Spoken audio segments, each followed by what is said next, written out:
Hello বন্ধুরা, শুভ সকাল। আশা করি সবাই ভালো আছো এবং আমিও খুব ভালো আছি। তো বন্ধুরা, গতকাল কিন্তু একটা ওয়েডিংয়ের কাজ ছিল।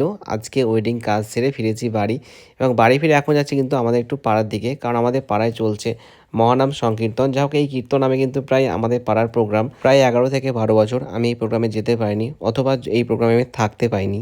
কারণটা হলো যে আমার কিন্তু এই ডেটের প্রত্যেকবার কাজ থাকে। এবারও ঠিক একই, তাই কাজ নেব না করেও কাজ কিন্তু আমার ছিল। যা হোক, কাজ থাকা ভালো, মহাপ্রভুর আশীর্বাদ মাথার উপর রয়েছে, ওই জন্যই কাজ হয়তো পাই প্রত্যেক বছর। তো যাক বন্ধুরা, এই কিন্তু আজকে কীর্তনের পাশাপাশি কিন্তু এখানে কিন্তু মহাপ্রভুর প্রসাদ বিতরণও রয়েছে। তার জন্য কিন্তু সমস্ত প্রিপারেশন পুরোপুরি রেডি একদম, তোমরা সেটা মানে দেখতেই পাচ্ছ। তো যাই হোক, এদিকে কীর্তন শেষ হলে কিন্তু মহাপ্রভুর প্রসাদ কিন্তু বিতরণ শুরু হয়ে যাবে। তার মাঝে কিন্তু আমি একবার চলে আসি বাড়ি, আমি চেঞ্জ করে আবারও চলে যাই কিন্তু আমাদের মন্দির প্রাঙ্গণে, এবং সেখানে দেখি যে এখনও কিন্তু কীর্তন চলছে।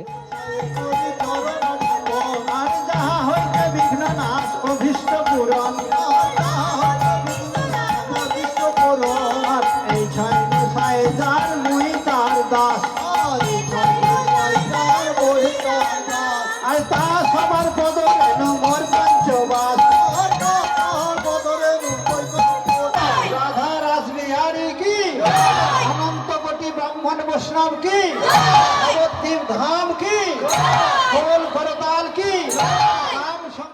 আর বন্ধুরা, এদিকে কিন্তু অলরেডি মহাপ্রভুর প্রসাদ বিতরণ সেটা কিন্তু অলরেডি শুরু হয়ে গেছে। যে সমস্ত ভক্তবৃন্দ আমাদের মন্দির প্রাঙ্গণে এসেছিল, তারা কিন্তু সকলেই মহাপ্রভুর প্রসাদ গ্রহণ করেছে, এবং শেষে আমিও মহাপ্রভুর প্রসাদ গ্রহণ করে আজকে ভিডিওটা আমি এখানে এন্ড করলাম।